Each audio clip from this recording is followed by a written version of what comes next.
Hello and welcome to the Predictive Analytics series on the 2014 Indian elections. I'm Joydeep Das, the Chief Strategy Officer at Fuzzy Logics. With me, I have Partha Sen, CEO of Fuzzy Logics. What we're going to do today is use various mathematical and statistical methodologies to look at the various variables that come into play during an election, especially for a multi-party democracy like India, on how we can predict that in a very scientific method.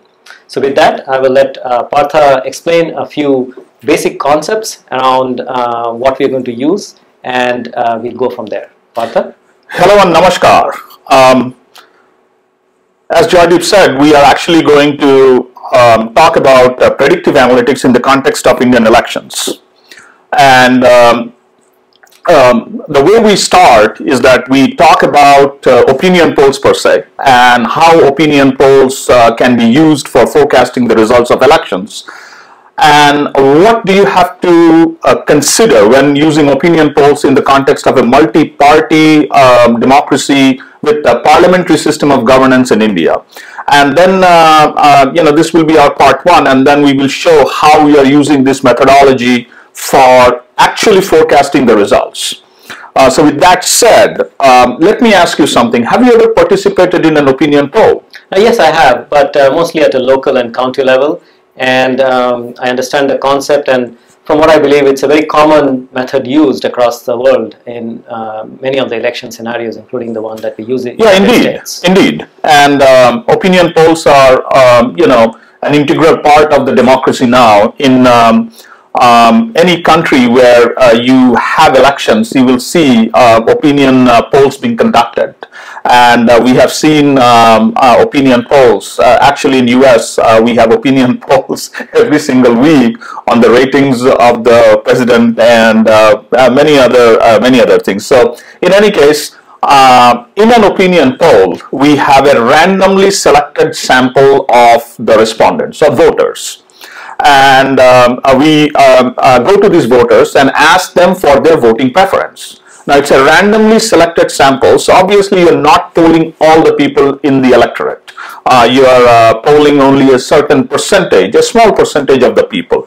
Now, after you have obtained the voting preferences of the people, then you have to somehow project it on the entire population and see what the results will look like, within the bounds of sampling error, of course. So that's what opinion polls are about.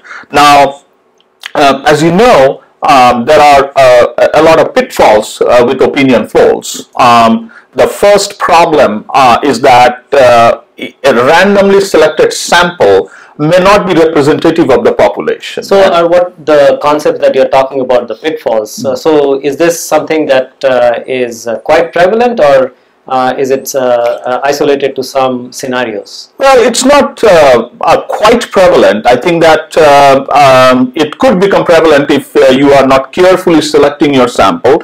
It could be a big problem if you are not independent, if you have some sort of bias inherent in the sample. So when selecting the sample, you have to pay attention to the demographic composition, the composition of the population by age, male-female ratio, all those kinds of things, and potentially also adjust your sample to represent the the proportion of various groups in your population. One of the common things that happen with opinion polls is that you select a sample, and that sample does not have enough representation from, let's say, thickly populated areas. So, you from Mumbai, in Mumbai there are certain pockets that are very thickly populated. So if you are actually missing the respondents from those thickly populated areas, they're not represented properly, the outcome of your opinion polls are probably going to be wrong. Now, another problem that you see often is that sometimes people do not believe what purpose you are conducting this opinion poll for. So they just don't believe you. So they're suspicious of your intent, and they may not tell you what they really think. They may not give you the correct answer. So obviously, if they're not giving you the correct answer, then the outcome of your opinion polls are going to be wrong. And lastly but not the least, we have seen this on several occasions in the past, including several opinion polls in US. Races that are close to call, or close contests. In those instances, opinion polls could actually be wrong. A 1% swing or a 2% swing could actually take it either way. And actually, a 1% swing or a 2% swing on the day of polling is quite possible. Yeah. And we have seen this several instances in the past, like for example, voting in Ohio and in Florida, where it was very, very difficult to actually call the race. Yeah. So when you look at these various factors, I'm assuming that it's not true that all of the factors apply in all of the regions where the polls are conducted. There are variances there, and the way they pick whom they want to poll is supposed to be random, but all of these factors come into the play. Yeah, definitely. And I think that sometimes what pollsters do is that they have a sample of people and they call them, and they might actually go back to the same set of people. It's more for convenience. Yes. And whether, that may actually have some sort of a bias, some sort of a continuity bias in that sample, and that's something that we have to, account for. Great. Now, a lot about opinion polls, but in the context of India, opinion polls are a little more complicated. That's because it's not a presidential form of government where you have a few candidates. Practically, you are having elections in 543 constituencies for the Lok Sabha. Now, something that you have to keep in mind is that the political reality in different states in India is different. Yep. So I'll give you an example. So you have West Bengal, where you have Trinamool Congress, the Congress and the left. And the very neighboring state, Orissa, you have Naveen Patnaik's Biju Janata Dal and the BJP and the Congress. So between 300 kilometers or 400 kilometers, you are seeing these kinds of differences. So in the context of India, you have to conduct these opinion polls on a pretty much on a state-by-state basis. If you were to conduct a national opinion poll and try to project the results on the entire nation, I think that you will be grossly wrong. Yeah. So the variations and the variances are so diverse, and not just diverse but significantly different from state to state, that it requires a lot of careful analysis at a state level. That's correct. And the demographic composition as far as age groups go, they may be the same. The male-female ratio, that may be the same. But what is dramatically different in India is the political alliances that you see from state to state to state. And also you see that in India you have certain states where you have regional parties that are very powerful. For example, the DMK and ADMK in Tamil Nadu, Trinamool Congress and the left in West Bengal. You have the Akali Dal in Punjab. So you have to account for those things. Yes. That's something that I wanted to actually state regarding the context of opinion polls in India. Now, so going beyond opinion polls now, so you're going to give us a more scientific approach to these predictions then, or is it going to be an extension of opinion polls, or is it going to be something significantly different? Well, what I will do is I will talk about a couple of different methods. So you have to understand that when you conduct an opinion poll, you have a sample, and from that sample you have obtained their voting preferences. Now you have to somehow translate these voting preferences into number of seats that they will win. So there's one method called the cube law that have been applied by statisticians and psephologists in the past.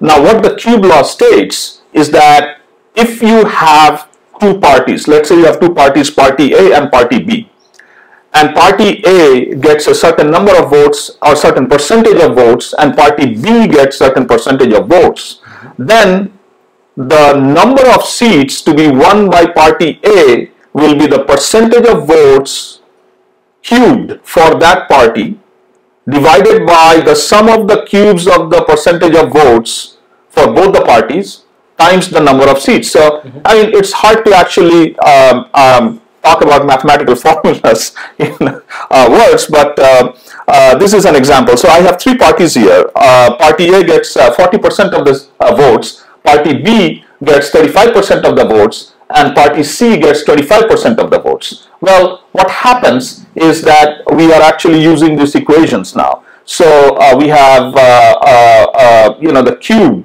value for Party A, the cubed value for Party A plus the cubed value for Party B, and the cubed value for Party C. And let's say we have 100 seats. So we multiply that. So Party A is projected to win 52 seats.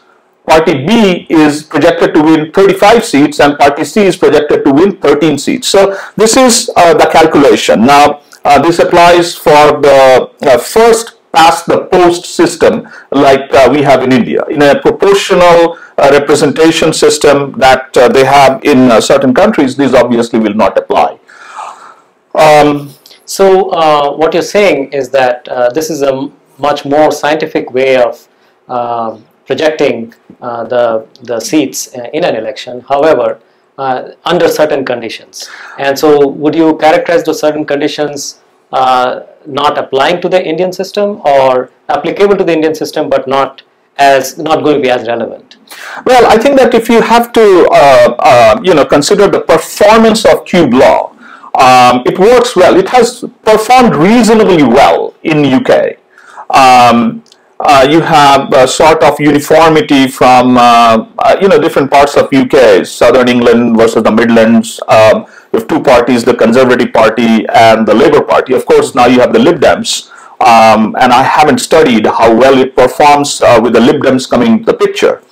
However, in a multi-party democracy, cube law does not work well. The empirical evidence will prove that it has not performed well. Actually, even in Canada, it has been the performance of cube law has been studied in Canada, and even in Canada, where there are differences between states, the states on the eastern seaboard versus the one on the west, on the middle, there are some differences, and there it has been observed not to do well. And the Canadian system has a lot of similarities with the UK system in terms of the parties and the way they're set up, except that there are some regional provincial parties that are significantly different. Yeah, I mean the system is similar to the one we have in India, and in Canada also they have certain regions where they have regional parties where the regional parties in certain regions are quite strong. Yeah. So some similarities. Now, one thing though that is questionable here is that there is no science behind cubing the voting percentages. There's no science behind it. It's an empirically derived or heuristically derived formula, and that could be a problem. Like, why should we have cube values? Why not squares? Or why not raise it to the power of 10? Something like that. So anyways, I mean, this is a method. But in a multi-party democracy like India, the empirical evidence is very weak. So we have to look for some alternatives. So what we have done is to use an alternative method, or at least investigate an alternative method. And here the objective that we have in this entire predictive analytics series for Indian elections is that we want to make predictions, true, but we want to be transparent. So there are lots of opinion polls that are being conducted, but nobody is telling you what is the methodology that they are applying. We want to say, here is the methodology that we are applying, and subsequently use that methodology for predicting. So what you're telling me is that what we have seen so far, opinion polls and cube law, has, of course you said opinion polls has its severe limitations, and cube law has its limitation in the context of India. What we then need is a scientific methodology that allows us to predict it, but also something that we can actually explain and be very transparent about in our method here, so that people can understand the actual science behind it. Yeah, that's absolutely right. We want to make predictions, but we want to make predictions based on a method that is transparent to everybody. Yeah. The method that we are using is called raking. And if you want to be really fancy about it, you can call it iterative proportional fit.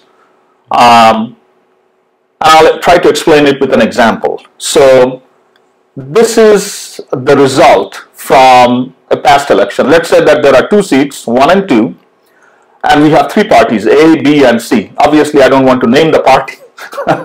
So we have the totals here, the total votes for seat 1 and seat 2, and we also have the totals for the parties. So party A, party B, and party C. So this is from past election, yes. Right? Now let us say that the voting share, the share of votes changes. So another election is held in 4 years or 5 years, and you are expecting that the shares of votes will change for party A, B, and C. Share of vote, we need to focus then on this last row. That is the last row. So that's what you want to focus. Now, we're also making one assumption here, which is, by the way, an incorrect assumption, but we want to make an assumption here just for the sake of this example. So the assumption is that the votes in each seat, seat 1 and seat 2, will be the same. Right. Now, obviously, if you take a real election, the votes will not be the same because you have population growth and you will have more voters, but you can adjust for that. You can say, well, I have 7% more voters this time, so I will have 7% more votes in seat A and 7% more votes in seat B. So basically the assumption may not account for certain, maybe small factors like migration of population and stuff like that. Yeah, I mean, I think that, look, you know, those factors are always going to be there. So if you have elections on a good weather day and the subsequent elections where the weather is very bad, then some people might choose to stay indoors. Yeah. You could also have factors where fringe groups actually threaten people not to vote. So that may or may not have an effect. And then obviously in certain elections you have high profile elections in a given seat, and you know, the turnout might be very high. So those obviously will come into the picture. So factors also specific to the election day, basically. Yeah, factors specific to the elections will be there. But let's say the voting shares change, the share of votes change. So now we have this scenario where party A actually is going to receive 35%, party B is going to receive 33%, and party C is going to receive 32%. Now what we have to do is to adjust these votes in each seats so that two things happen. First, that the percentage of votes for party A, B, and C actually match these prescribed vote shares. And the second thing that has to happen is that the total votes for seat 1 and seat 2 have to match these total votes that we are assuming for each of these seats. So this process is carried out iteratively. So you iteratively adjust the votes for each party and each seat till you can actually come to these values. The totals should stay the same, and the total votes should actually be representative of the vote share. Basically, the individual cell values will have to be adjusted until they match up the totals. Yeah, that's exactly right. That's the individual cell values have to be adjusted till you get those totals. Yeah. So it's a computationally intensive algorithm, but you know, with modern computers and computing power that we have available, this can be easily accomplished. Yeah. So now, you know, we can talk about a lot of different methods, right? So we can probably go find literature on 5 different methods other than these 2 methods that we talked about. But and you know, in theory or in literature, they could look very good. The rubber meets the road is when you apply these methods to past elections and see how well they perform. So when you picked the raking method, was there a consideration for these other methods that are theoretically attractive, and did you get a chance to look at them with compared with past results? I mean, this is a question I'm assuming many of our viewers will have, is why this method and why not others? Well, I think that again, you have to well, first of all, yes, we did consider other methods, but the thing that you have to understand is that a method is as good as the results that you can obtain from it. So what we did was we took the results from 1999 and projected them on 2004 based on the voting shares or the share of votes obtained by each political party in each state. So we did this exercise for every single state separately. Now, when this projection was done, we did consider certain things. First of all, we did consider the increase in the number of electorates in each state separately. So now in each state separately, the population growth is different in India. You know, like the states in Northeast, they will have lesser population growth than some of the more densely populated states like Bengal or Bihar. So it's back to the original premise where state-wise there are variances. State-wise there are things that have to be taken into account, right? Also, another assumption that is made here is that the voter turnout is the same in each constituency in each of the states. So let's say you have a given constituency. Let's pick my state in Jharkhand. You have Ranchi, and let's say they have 65% turnout in 1999. We are making an assumption that in 2004 also the turnout will be the same. So let's say in hindsight, let's say I knew what is the exact percentage of votes obtained by each party in the 2004 elections, and I were given the results of 1999. Can I take the results of 1999, use the percentage of votes polled by each party in each state, and project the results? So that's exactly what we have done. And that's the raking concept. Yeah, that is the concept of raking. Explained earlier. One question though is that as you look at these state-wise information, it appears to me that no matter which method you choose, these variances that you talked about, or the assumptions actually that you talked about, is going to apply no matter where. If there is a change in voting patterns, if there is a change in the election day.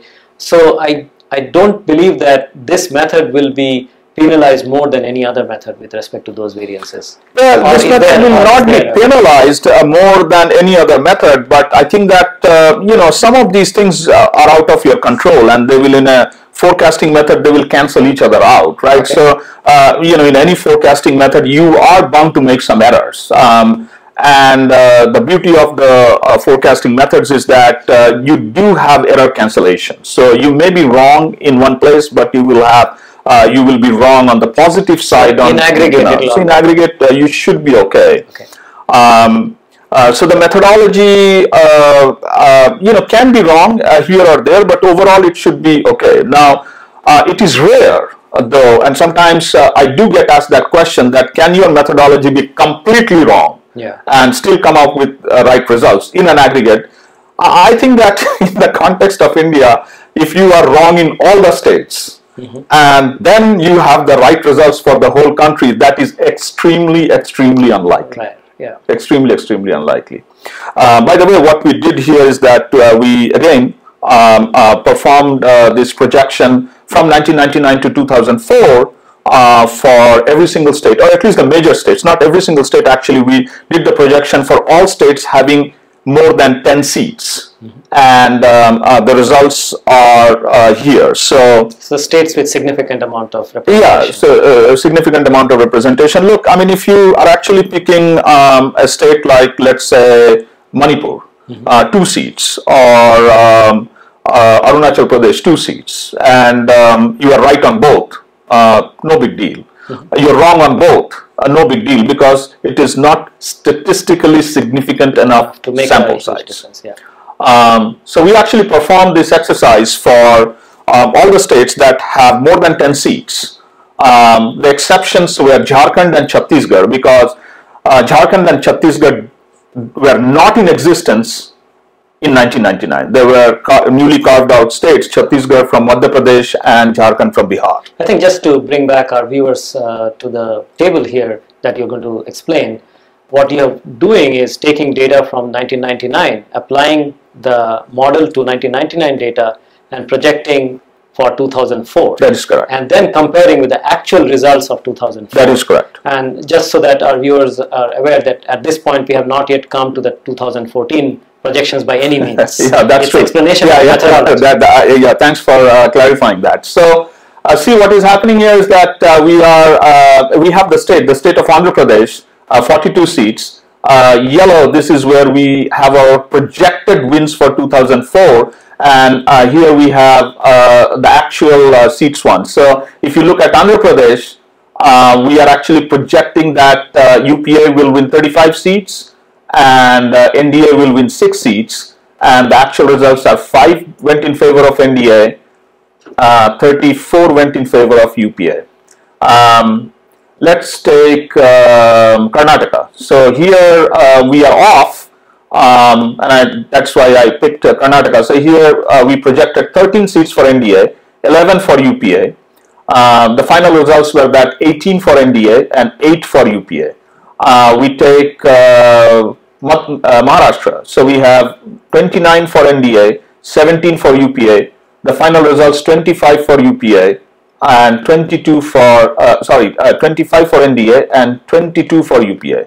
So there are variances. It's not that. Back to your point about them washing out. Yeah, there will be some error cancellation. But even with the error, I mean, even if you consider individual states, you see that it's pretty close. Rajasthan pretty close. Tamil Nadu pretty close. Uttar Pradesh is a big state. 80 seats. So look at the projections here: 9 for NDA, 14 for UPA, 35 for the Samajwadi Party, and 22 for the Bahujan Samaj Party. The final results were 10 for NDA, 12 for UPA, 35 for Samajwadi Party, and 19 for the BSP. In many ways, this is actually, the accuracy is very, very good because it's also more statistically significant because of the large data set or the electorate that you have from Uttar Pradesh.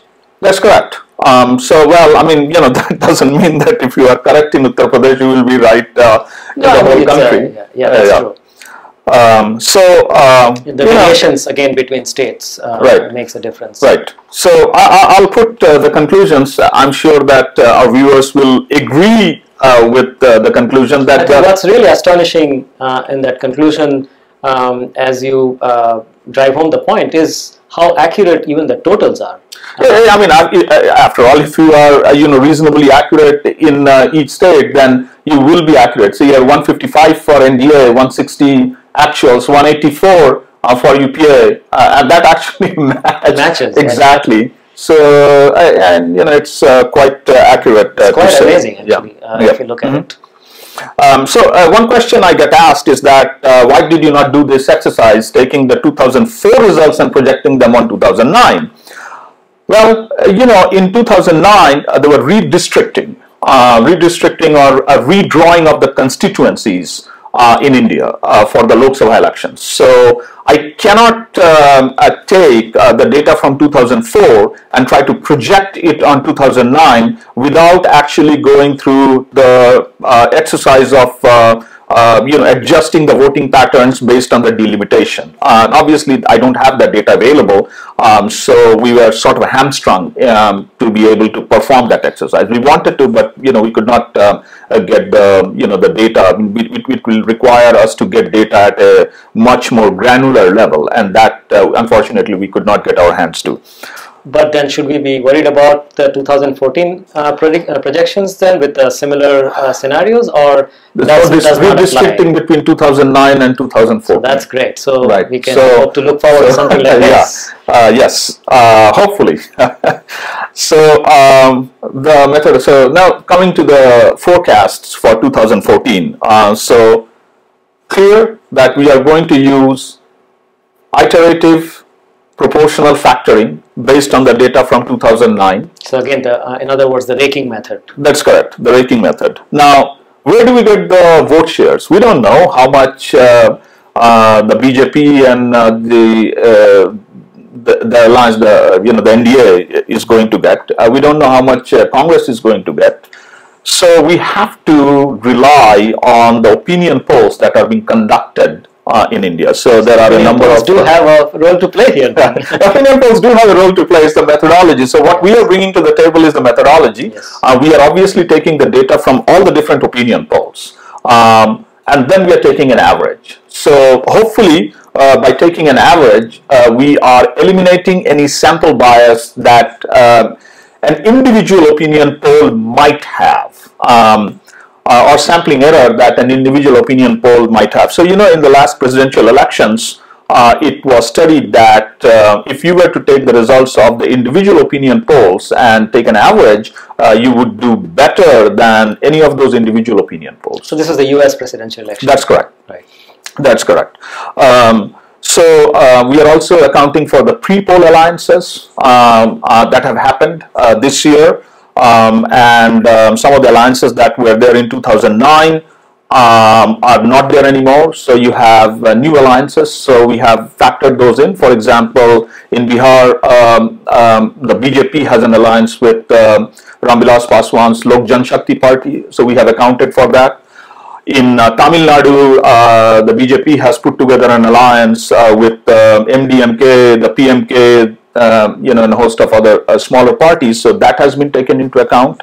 We have also taken into account that in the last elections in 2009, DMK and the Congress actually fought the elections together. That alliance is not in existence anymore. So all those factors have been taken into account, and then we are performing this projection or this forecast. Now, another thing that is interesting, and this is something that we will outline in part 2, is how sensitive is your forecast to change in vote percentage. So let's say you have party A or party B and party B and party C, and party A based on these opinion polls, let's say it gets 37% votes.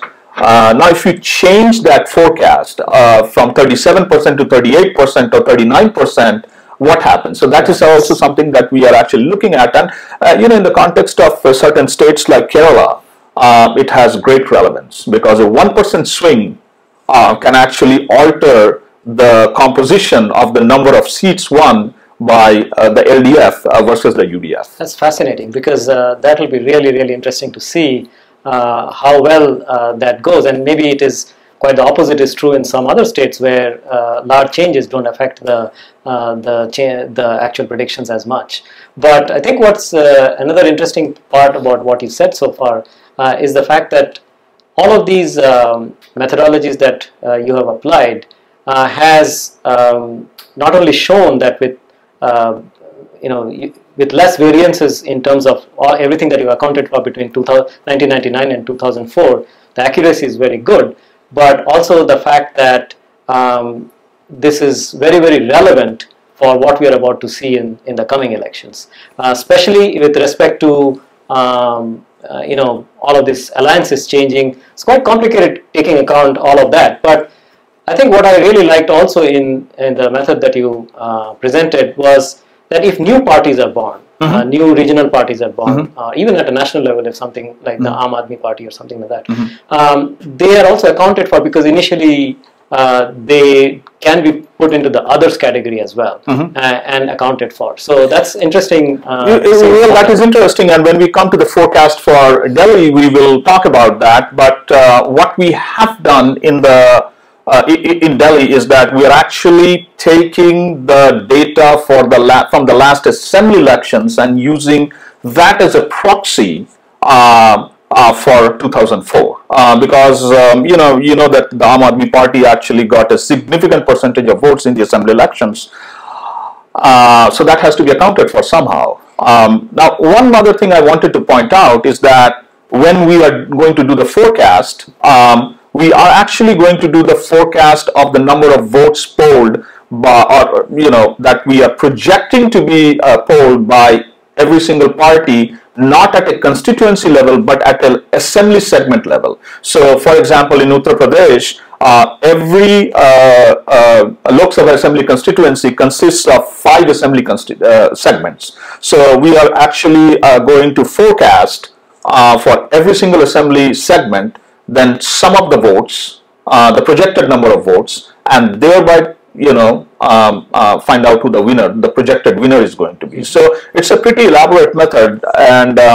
one of the things that we have to appreciate is that today we can have all these things at our disposal, at our fingertips, this type of information because of the advancement in information technology. So we really can perform very complicated calculations and tons of these calculations very quickly.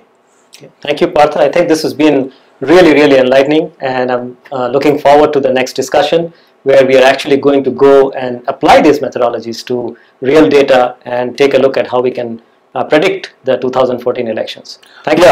Thank you, and I really look forward to presenting these results in our next series. Yeah, absolutely.